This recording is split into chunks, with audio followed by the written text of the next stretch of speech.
Um, dois, três, gravando. Olá, meus queridos alunos, tudo bem com vocês?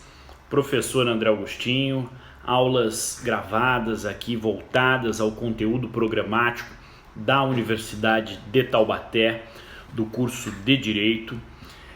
Adentramos agora na 8ª semana das nossas aulas, dos nossos encontros telepresenciais, com a finalidade de manter aí para vocês o semestre ativo, que vocês venham a galgar, enfim, a aprovação nesse semestre por meio da possibilidade da interação aluno-professor com essas nossas aulas, com esses nossos encontros.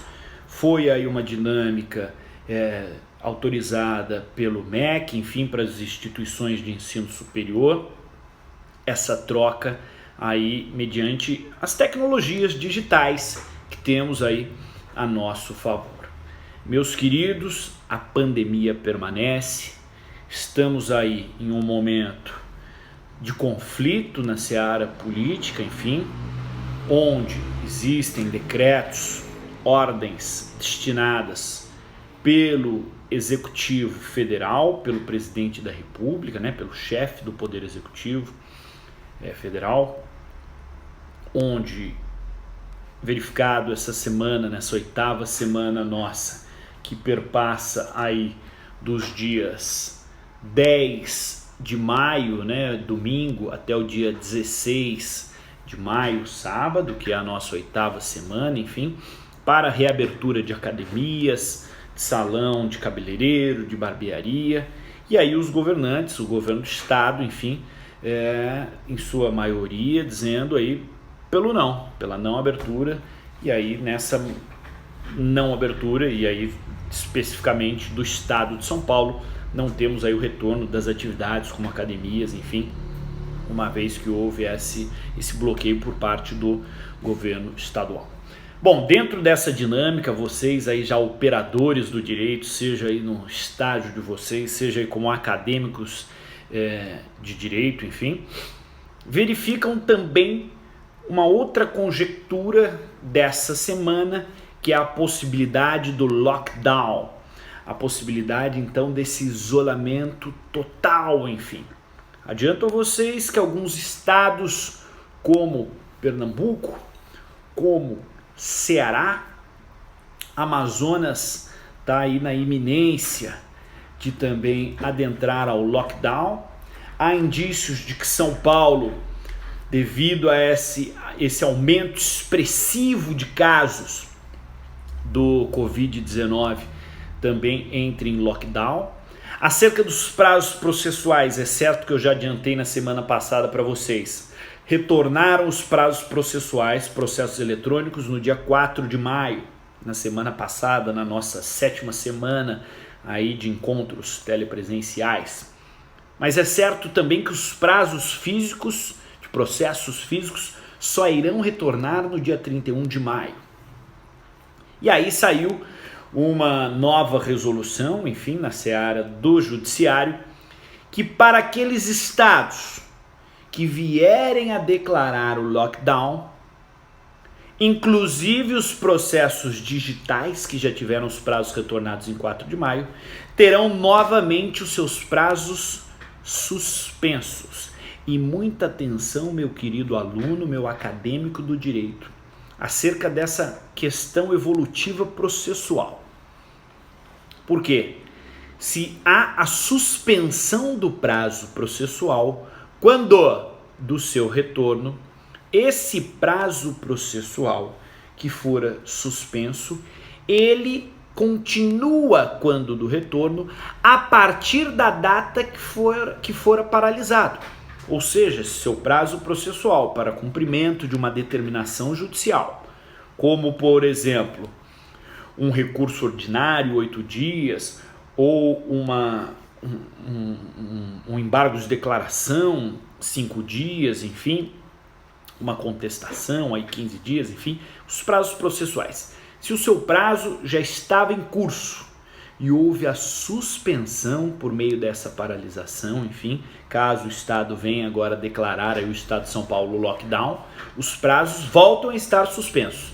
Então a máxima do judiciário é, aos estados que declararam lockdown, inclusive os processos eletrônicos, estarão aí com seus prazos suspensos, legal? E aí, só essa aula de processo, prazo suspenso, quando retorna, enfim, os prazos, ou seja, com o fim do lockdown, esse prazo ele volta a contar da onde havia sido paralisado. É diferente da interrupção. Se houvesse uma interrupção de prazo, essa interrupção, quando de uma respectiva paralisação, caso fosse suspenso, caso fosse interrompido o prazo, após o retorno de uma paralisação, ele voltaria ao seu status quo, ele voltaria lá do início, lá da contagem inicial do prazo, ele voltaria do marco zero. Mas não falamos de interrupção, falamos de suspensão. Bom, quero falar especificamente aqui do estado de São Paulo, fechado aí na questão do Covid, enfim, e atrelado à nossa cidade de Taubaté. Meus queridos, muita atenção. Usem as máscaras para o deslocamento. Vou abrir aqui com vocês, enfim, inclusive acerca de uma questão familiar. A instituição e outras instituições queriam até me liberar de algumas aulas, enfim. Meu pai está na UTI, ele trabalha em São Paulo, enfim, vem aos finais de semana à cidade de Taubaté, mas mora a semana toda em São Paulo. Na sexta-feira da semana passada, do que seria a 7ª semana, ele chegou em Taubaté com uma falta de ar, já foi internado no hospital na sexta-feira, e nessa nossa 8ª semana, na segunda-feira, dia 11, ele foi para UTI, está com catéter respiratório no nariz, enfim, saiu o resultado definitivo, né, porque demora um tempo, enfim, e aí saiu o resultado. Ele está com Covid-19, enfim, ele tem uma boa saúde, não bebe, não fuma, não tem sobrepeso, enfim, faz atividades físicas, mas já tem mais de 50 anos, enfim, então atingiu ele, enfim, o Covid vem assolando todos, e, enfim, vinha aí uma questão, tá longe, chegou em Taubaté, o Vale, poucos casos, só suspeitas, tal. Gente, chegou. Eu acabo de ver uma nota aí, já são mais de 13 mil mortes, no país. Tenho contato aí com inúmeros amigos médicos, enfim, que estudaram comigo da época de ensino médio. Temos aí alunos e alunas, enfermeiros, enfermeiras, enfim. A situação está agravando. Não sou aqui o mentor do apocalipse, mas achamos que não ia chegar e o negócio chegou. A questão agravou. Mais de 13 mil mortos no país pelo Covid, né? Pelo aí o corona, o Covid-19, e enfim, não chegava a família, falava, mas não tem nenhum caso na minha família, ninguém suspeito, ninguém nada. Chegou na minha família, o meu pai, enfim, está aí com o Covid, está internado na UTI. Então fica uma mensagem aí para vocês: cuidem-se da sua saúde, cuidem aí da saúde dos seus entes queridos, enfim, com a proteção, com o álcool gel, com as máscaras, tá bom? Então, muita tranquilidade aí, enfim, e vamos cuidar, vamos passar firme por isso aí, pelo coronavírus, legal? Bom, voltando aqui à nossa aula, passamos então por uma questão de prazos processuais, enfim, de retorno de prazos processuais, uma pequena lição acerca da contagem e de suspensão e interrupção, um lembrete para vocês, que isso eu sei que está tranquilo aí na mente de vocês, apenas para recordar nesse momento. Falamos do lockdown, dos estados que já declararam aí o lockdown, e aí falando do caso do Covid, muita atenção, exemplo prático, minha família, abro aqui com vocês, enfim, gostaria de falar isso presencialmente na aula com vocês, a interação professor-aluno, enfim. Porque é essa dinâmica, é isso que me impulsiona aí na sala de aula, essa nossa troca, enfim. Então essa questão de telepresencial realmente manter um pouco afastado, enfim, mas podem me mandar mensagem no Instagram, no canto superior direito aí do EVA, onde você acompanha a aula, tirar as dúvidas aí através do campo de mensagem, legal? E aí vamos tendo essa troca. Bom, então 8ª semana, seguindo aí o conteúdo programático, reta final, meus queridos, é reta final. Mês de maio, em junho já se iniciam as provas, a universidade já está adequando acerca de como será a avaliação de vocês. Recebi hoje a orientação aí de como será dada essa avaliação. Essa avaliação será alimentada dentro do portal, serão aí professores com questões dissertativas, alguns professores com questões objetivas, alimentadas no sistema. O próprio sistema utiliza de um modo randômico, onde ele embaralha as questões, embaralha as alternativas, enfim, então acaba o sistema auxiliando o docente, apesar que daí o docente tem que fazer um número maior de questões, mas vai ser legal isso aí, vai ser uma dinâmica nova, enfim, e parece, pelo que o sistema, não alimentei ainda o sistema, né, a orientação chegou hoje, enfim, e se alimentar já vai aparecer para vocês, então não é possível ainda, tem que esperar o marco de prova, enfim, mas a orientação é que o sistema já gera inclusive a nota ao final da atividade para vocês. Depois o professor vai avaliar a nota de vocês e vai também gerar no portal, alimentando aquilo que vocês já estão acostumados lá no portal do aluno. Mas você no sistema EVA, enfim, ao final da atividade, sendo as questões aí objetivas, das questões objetivas, você, meu querido aluno, já consegue ter acesso e verificar ali a sua pontuação. Então vai ser legal isso, ao final da atividade você já tem aí essa pontuação da atividade, enfim, o galgar aí do seu estudo, enfim, transformado aí no método avaliativo, você já tem a nota ao final da atividade. Bom, então é isso, reta final, mês de maio, muitos estudos, acompanhem aí as aulas, os professores que estão com as aulas via Zoom, via YouTube, via Teams da Microsoft, enfim, aproveitem aí esse momento, as aulas, enfim, façam as leituras complementares, realizem, enfim, as leituras complementares. Vocês, alunos, devem aí, enfim, estar linkado também com doutrina, também com as pesquisas aí na internet, enfim, tem o mundo digital todo aí à sua frente, no celular, no tablet, no notebook, no computador de mesa, enfim, no desktop. Manda ver, muito estudo, muita leitura nesse momento para manter essa integração aí efetiva, enfim, com a disciplina, enfim, com o curso de Direito. Legal? Bom, avançando aqui então, vamos aí na 8ª semana dar prosseguimento ao seu plano de ensino, dar prosseguimento ao conteúdo programático, certo? Legal? Então vamos lá agora então dar sequência aí no conteúdo programático, avançando a nossa aula de hoje. Valeu? Bom, vamos lá então, meus alunos aí do 7º semestre, onde estamos vendo direito de família, já no último tópico do conteúdo programático, que disciplina das relações de parentesco. Já vimos aí na 7ª semana sobre as relações de parentesco, disponibilizei também um material em PDF para vocês. E aí na nossa aula de hoje, nesse nosso encontro, vamos falar de filiação.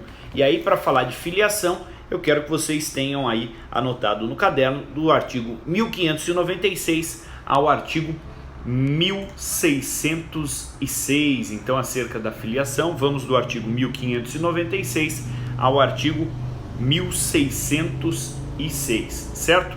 Então, maravilha. Vamos avançar aqui, deixa eu acompanhar aqui na tela também com vocês, colocar aqui no computador os artigos do Código Civil. Bom, vamos falar de filiação, o caráter de quando é constituído, enfim, dentro da conjectura de família, do artigo 226 da Constituição Federal, quando é tido o filho, da origem aí dessa união conjugal, ou quando o filho então é extraconjugal, enfim, se a mulher aí contrai novas núpcias, enfim, com um novo companheiro, tem a conjectura, enfim. Então vamos perpassar ponto a ponto aí dos dispositivos legais trazidos pelo Código Civil acerca da filiação na relação de parentesco. Primeiro deles, então, mas é legal o aluno colocar no caderno, relação de parentesco, um subtópico, filiação, dispositivos legais, 1596 a 1606. E aí vamos ver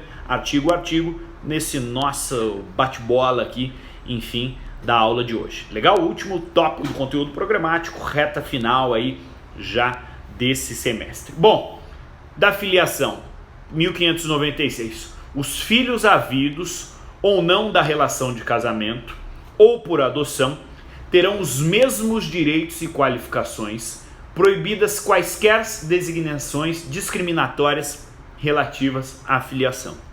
O que traz o 1596 acerca da filiação? Isonomia, igualdade. Pouco importa a origem desse filho, pouco importa se é da relação de casamento esse filho, ou oriundo, enfim, de uma adoção sem o vínculo consanguíneo efetivo, não pode haver discriminação. O nosso Código Civil ele é de 2002, mas já temos essa primazia, essa máxima desde a nossa Constituição Democrática, que é a Constituição de 1988. Antes da Constituição de 1988, havia sim uma discriminação em relação aí àqueles adotados, enfim, que quando do momento da herança não poderiam fazer parte aí junto com os demais filhos tidos por legítimos, que eram os filhos consanguíneos.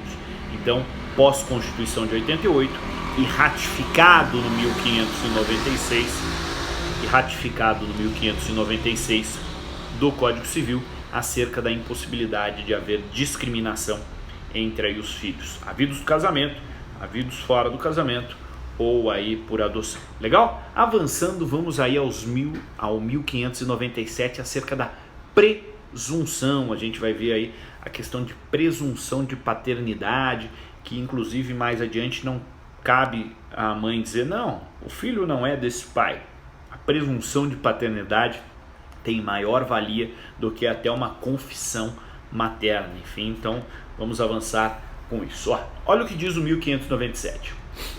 Presumem-se concebidos na constância do casamento, né? Então presume-se que foram feitos na constância do casamento, concebidos aí na constância do casamento, os filhos nascidos 180 dias, pelo menos, depois de estabelecida a convivência conjugal. Então aqueles filhos que vêm a nascer após o início da convivência conjugal no lapso temporal de 180 dias são tidos então como filhos aí de origem concebidos dentro do casamento. Beleza? O inciso 2 diz: nascidos nos 300 dias subsequentes à dissolução da sociedade conjugal por morte, separação judicial, nulidade e anulação do casamento. Ou seja, qualquer hipótese que venha ensejar aí a dissolução, anulação, nulidade, a morte de um dos cônjuges, enfim, a própria separação, né, o divórcio desses cônjuges, aí ensejam, na verdade, enfim, o término da relação conjugal. Legal. E os filhos que vierem aí a nascer, enfim, que venham a nascer nos 300 dias subsequentes a esse término, também são reconhecidos como filhos havidos aí no tempo da constância do casamento. Então colocaram aí aqueles filhos que venham a nascer nesse lapso temporal aí de 300 dias, também tidos como dentro da conjectura do casamento. Agora vamos aí nos incisos 3 até o inciso 5, acerca da possibilidade de inseminação artificial, aquela fecundação aí artificial. O que seria essa fecundação artificial? Acompanhe comigo o inciso 3. Havidos por fecundação artificial homóloga, mesmo que falecido o marido. Professor, o que é essa fecundação homóloga? A fecundação homóloga é onde aí os gêneses, ou seja, o espermatozoide e o óvulo, são de origem daqueles que estavam aí na constância do casamento, mesmo que falecido o marido. Então o marido faleceu, mas o espermatozoide dele, por meio de inseminação artificial, fecundou o óvulo. Essa é a fecundação aí artificial homóloga, onde aí ambos, o espermatozoide e o óvulo, são de origem aí do casal. Bom, o 4. Havidos a qualquer tempo, quando se tratar de embriões excedentários decorrentes de concepção artificial homóloga. Esse também, embriões excedentários, aí da mesma origem, enfim, ou seja, do marido e da mulher, aí pouco importa a qualquer tempo, porque a origem dos embriões, enfim, da concepção é homóloga. Então, homóloga é oriundo aí do marido, o espermatozoide da mulher, o óvulo, e faz a fecundação artificial. E olha o que traz aí o inciso 5. Fala da inseminação artificial heteróloga, desde que tenha prévia autorização do marido. O que é essa concepção heteróloga? É a concepção onde o embrião masculino ali, o espermatozoide, não é do marido, mas ele realiza uma prévia autorização, ou seja, ele autoriza que haja aí a fecundação de um outro espermatozoide, enfim, dentro da fecundação artificial aí, gerando o óvulo, gerando aí, enfim, um bebê. Aí essa filiação oriundo da fecundação artificial heteróloga, com a prévia anuência, autorização do marido, também enseja aí o caráter da filiação direta dentro da constância aí dos filhos havidos nessa relação de casamento. Beleza? Sem nenhuma discriminação, é vedado aí haver discriminações como no caput do 1597. Bom, continuando aí nesse caráter de filiação dessa relação de parentesco, verificou-se então aí acerca dos filhos. Não pode haver diferença de filiação entre adotados e consanguíneos. No 2 aí, né, no 1597, presume-se concebidos na constância do casamento, tanto até de fecundação homóloga, aí ok, como heteróloga, que aí, enfim, o espermatozoide é de origem de outro homem, enfim, mas é possível também desde que tenha prévia anuência do marido. Já no 1598 fala aí de prova em contrário, enfim, vamos lá. Salvo prova em contrário, se antes de decorrido o prazo do inciso 2 do 1523 a mulher contrai novas núpcias e lhe nascer algum filho, este se presume do primeiro marido, se nascido dentro dos 300 dias a contar da data do falecimento deste, e do segundo, se o nascimento ocorrer após o período e já decorrido o prazo que se refere ao inciso 1 do 1596. O que é isso? Com o fim, com a dissolução da união, caso venha a mulher contrair novas núpcias, ou seja, estar com um novo companheiro, presume-se ainda o filho nascido, mesmo nesse lapso temporal das novas núpcias, estando 300 dias do término do primeiro relacionamento, presume que é da constância do casamento com o primeiro marido, beleza? Passou os 300 dias, bem como passou também da nova união os 180 dias, que é o prazo aí do inciso 1 do 1597, nascidos pelo menos depois de estabelecido a união conjugal 180 dias, essa nova, o casamento 2 após 180 dias, aí presume do segundo marido. Aí no segundo é uma dupla condicionante, já ter passado os 300 dias do término do primeiro e ter aí já passado 180 da constância do segundo, beleza? Aí é um cumulativo para ser reconhecido como do segundo casamento, esse filho, a origem da filiação. Bom, 1599, avançando aí, a prova da impotência do cônjuge para gerar, né, para fecundar a mulher, a época da concepção, enfim, da onde houve aí a concepção, e lide a presunção de paternidade. Olha aí, a presunção de paternidade que tem como máxima aí, caso consiga esse homem provar, enfim, a sua impotência, o cônjuge prova a impotência dele, vem a ilidir a presunção de paternidade. Então, na época da concepção, ele prova, não é possível, eu era impotente, enfim, eu fiz um exame para não, uma cirurgia para não poder mais ter filhos, enfim, eu tenho uma doença patológica, congênita, enfim, que inviabiliza a possibilidade de eu ter filhos. Aí, nessa conjectura, então, vem a ilidir a presunção de paternidade. É isso que lide a presunção de paternidade, o caráter de prova de impotência do cônjuge. No 1600, não basta o adultério da mulher, ainda que confessado, para ilidir a presunção legal da paternidade. Olha a importância da presunção legal da paternidade. Ela só é ilidida se comprovado pelo cônjuge a impotência, beleza? No caso da mulher confessar o seu adultério, nos termos aí do 1500, do 1600, é causa que vem a ilidir a filiação dentro da constância do casamento? Não, a presunção de paternidade recai então para aquele que está aí na constância do casamento?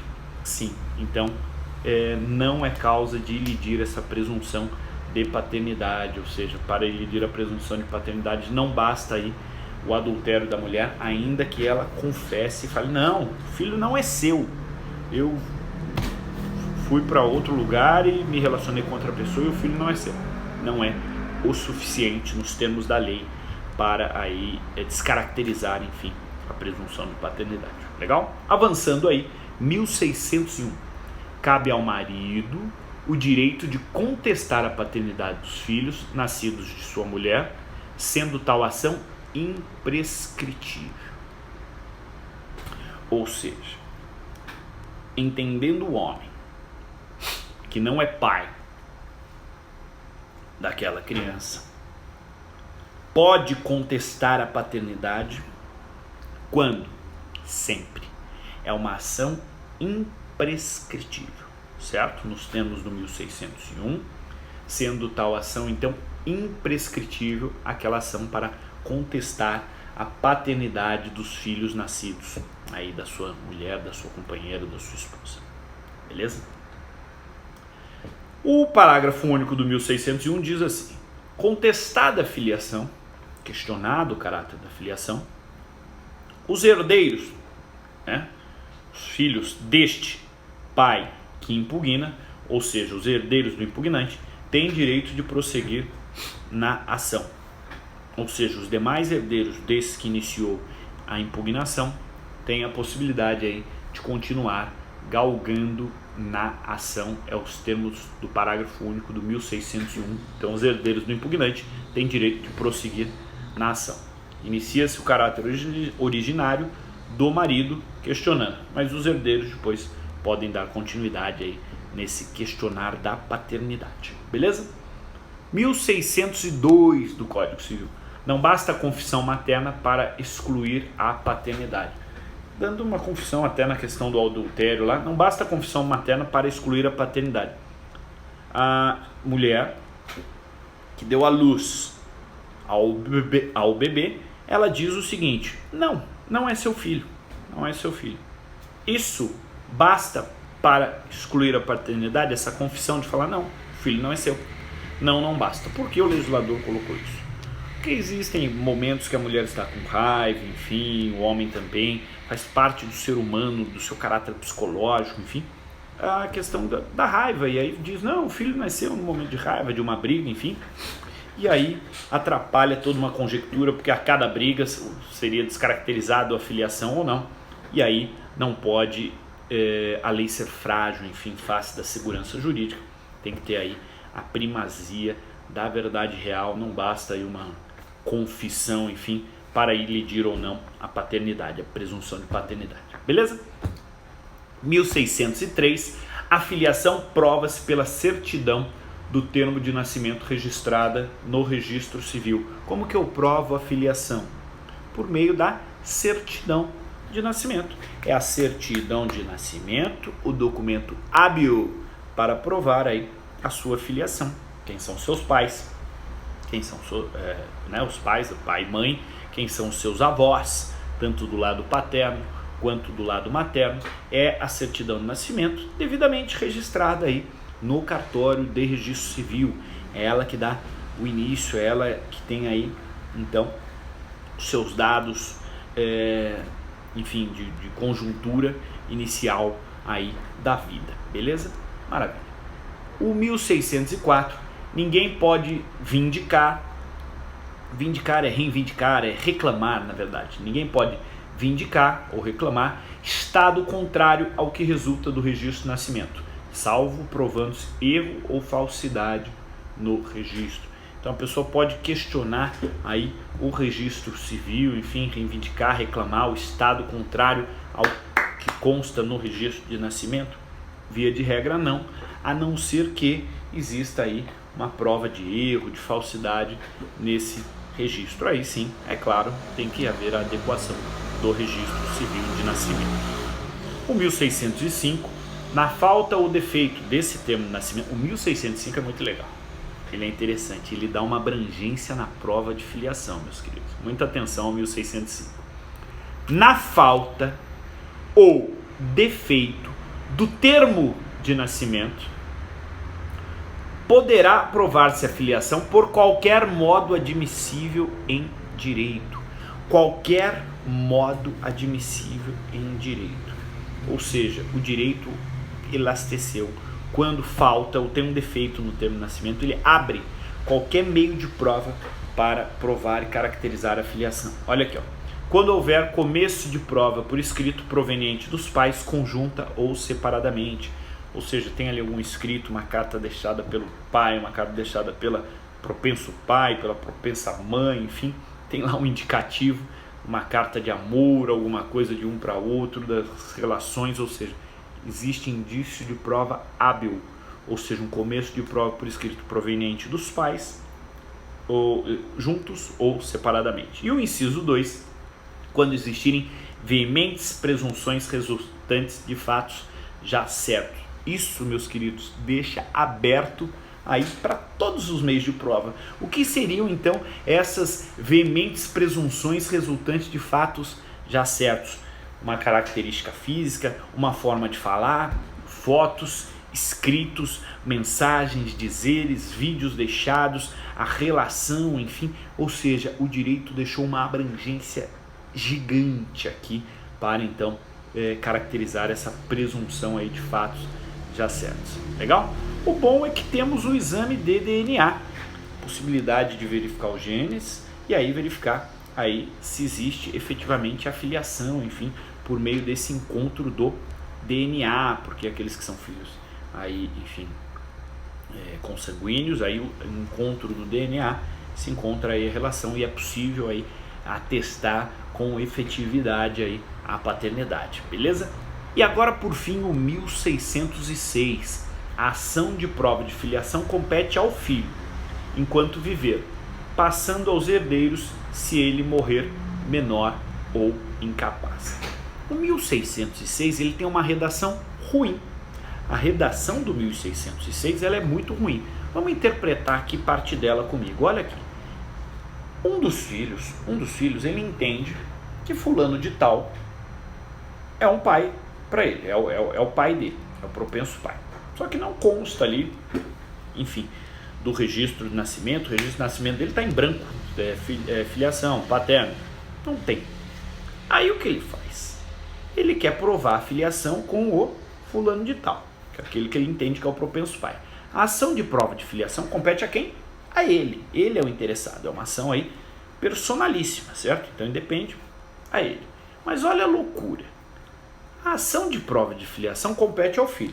Show. Passando aos herdeiros, ou seja, ao filho desse filho, aos seus herdeiros, se ele morrer menor ou incapaz. Minha gente, não é difícil se ele morrer menor. Se esse filho que quer galgar aí a presunção, a indicação de paternidade com alguém, se ele morrer menor, dificilmente ele já vai ter tido filho, a não ser que tenha tido filho antes dos 18 anos. Legal, né? Aí dentro do incapaz, mas na atual conjectura da nossa sociedade, em regra, as pessoas, pelo menos aqui na nossa região do estado de São Paulo, acabam tendo filho depois dos 18 anos. E de regra. Ou seja, também seria uma redação ruim, porque ela seria aplicada só para aqueles então que tiveram filhos até os 18 anos. Então, se você é filho que não tenha um pai no seu registro, caso você tenha tido um filho menor de idade, caso você tenha um herdeiro até os seus 18 anos, ou seja, se você produzir uma nova vida até os 18 anos, aí legal. Aí, caso você venha a falecer, enfim, esse seu herdeiro poderá dar continuidade na ação, na busca da filiação aí do pai com o avô. Caso contrário, não. Ou incapaz, é o que diz a parte final, se ele morrer menor ou incapaz. Então não morri menor, tive filho maior, beleza. Aí no final da vida eu tenho que ficar incapaz para que o meu herdeiro, aí, o meu filho, os meus descendentes, possa dar continuidade, vincular a ação minha com o propenso pai aqui, que daí seria os avós dele. Pegou a loucura do negócio, a redação não é bacana. E verificaram que a redação não é bacana. Aí fizeram a 5ª jornada de direito civil. E na 5ª jornada de direito civil, pautou-se e retratou-se sobre a redação do 1606. E saiu o enunciado 521. Você que está acompanhando aí no Vademécum, pode colocar, pode verificar, na verdade, olhar o seu Vademécum, que logo abaixo do 1606 faz menção à 5ª jornada de direito civil e ao enunciado 521. Que o enunciado 521, então, interpreta a redação do 1606 e dá uma abrangência a ela. Ele diz que independe se é menor ou incapaz. Ele diz que todos podem. Então, a ação de prova de filiação compete ao filho. Show de bola. Enquanto esse filho viver, show de bola. Passando aos herdeiros, se ele morrer, menor ou incapaz, não. Independe se morreu menor, se morreu incapaz, e qualquer um dos herdeiros, todos podem. Então é essa a interpretação aí do enunciado, abrangendo que essa ação de filiação compete ao filho, mas também permite que os netos questionem aí a vinculação com os avós, que é por meio da ação avoenga. Ação avoenga, você já deve ter ouvido falar disso, ação avoenga, a possibilidade dos netos processarem aí os avós, ou seja, deu abrangência para todos, não limitando aí apenas ao filho, enfim, essa interpretação aberta do 1606. E por fim, o parágrafo único: se iniciada a ação pelo filho, os herdeiros poderão continuá-la, salvo se julgado extinto o processo. Então, a ação aí de personalidade inicial ao filho, e os herdeiros poderão dar continuidade, mas com a interpretação do próprio caput de que todos podem, aí já fica mitigada também a recepção do que está contido no parágrafo único do 1606. Beleza? Bom, com isso avançamos aí em relação de parentesco na aula de hoje, no capítulo 2 da filiação. Então estamos no último tópico do nosso conteúdo programático, onde dividimos as relações de parentesco. Na aula passada falamos em linha reta, colateral, consanguíneo, por afinidade, certo? Avançamos nisso. Na aula de hoje falamos da filiação, da presunção de paternidade, que é muito forte, muito forte. Ela, mesmo com a confissão, enfim, da mãe, de adultério, de que não é o pai, isso não é suficiente para ilidir a presunção de paternidade. Tem que haver provas aí concretas, e com o DNA, enfim, com o avanço disso, o DNA é o caminho para a resolução disso, e essa interpretação aberta, elastecida ao 1606. Beleza? Meus queridos, com isso finalizamos aí a nossa 8ª semana. Eventuais dúvidas, canto superior aí da tela, no EVA, você pode aí entrar em contato com o professor. Beleza? Grande abraço a todos vocês e é isso aí.